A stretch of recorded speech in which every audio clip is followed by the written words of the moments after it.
Amanda Hill. I was born in Alaska and I moved down here when I was around 3 years old.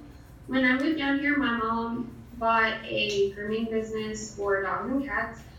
I grew up around animals my whole entire life. I grew a very strong bond to animals and I love to help them. I learned in my MGRP about animal cruelty and the good and bad things of animal rights and animal laws. And during this project, I learned about all the different things that can help your animals and that will not help your animals.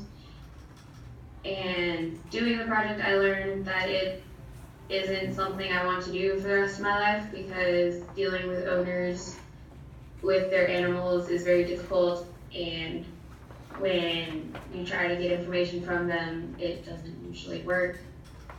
But it is still a very big passion of mine, and it would probably still stay a hobby of mine. But yeah, that's about it.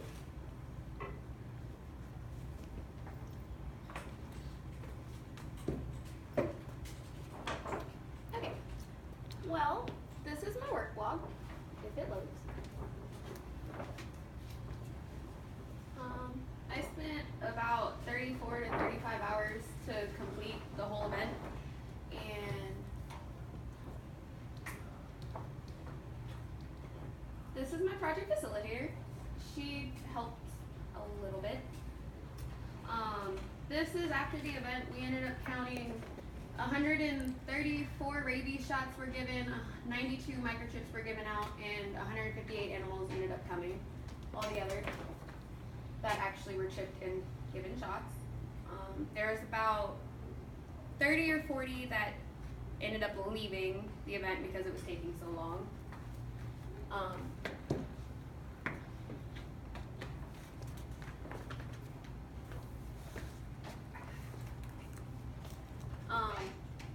The event actually went about 2 to 3 hours over what it was supposed to because there was so many people in line for it.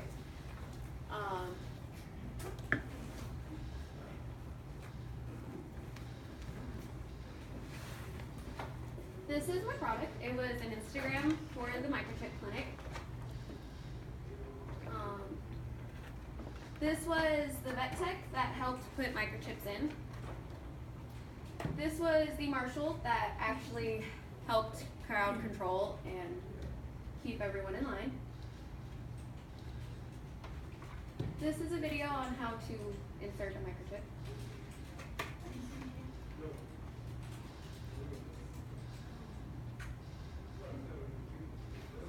I don't know if that makes sense.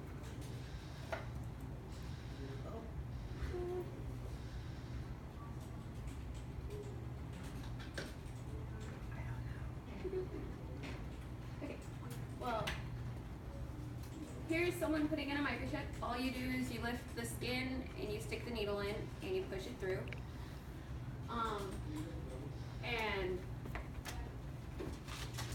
here's an actual microchip before it's been used. Here's the scanner that they use for it. You hold the scanner button over the thing and it gives you the number for it.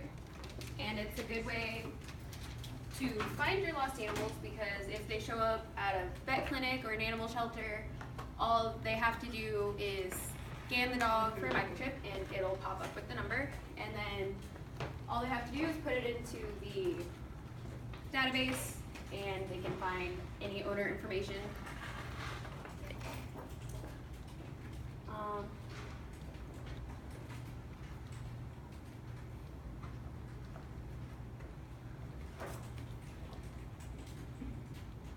These are all the dogs that actually showed up for the event.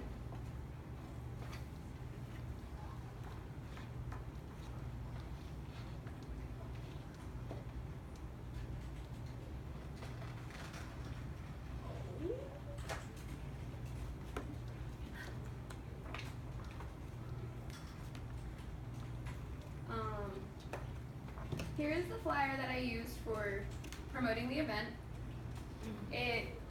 Even though the event was supposed to go till 3, it went until like 5:45 because too many people showed up. We also almost ran out of microchips because too many people showed up for them and we didn't expect that many. This is where they signed in, and one, if they were getting both, they went to the rabies. If they were only getting microchips, they went to microchipping. And then for the microchips, they went into that room back there, and they were microchipped by the vet tech. For the rabies, there was a station in between both of these where a vet that actually volunteered his time to do the rabies was there doing rabies and any more vet work that he was promoting at the time.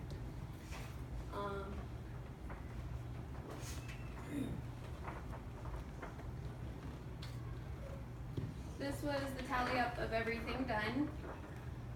It shows how many dogs got each.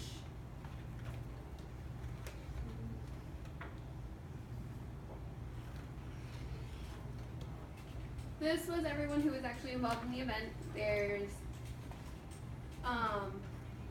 Hannah and a few other people, I actually don't know their name. Me, Lori, and my mom, who were all involved because they all work at the animal shelter.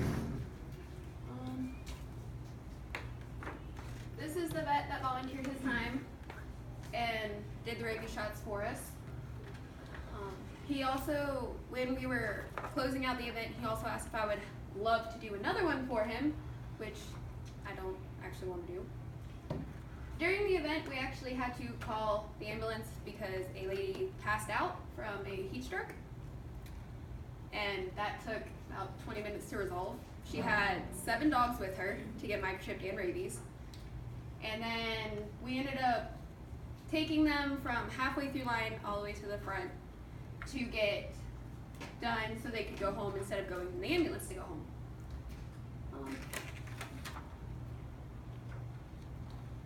Any questions?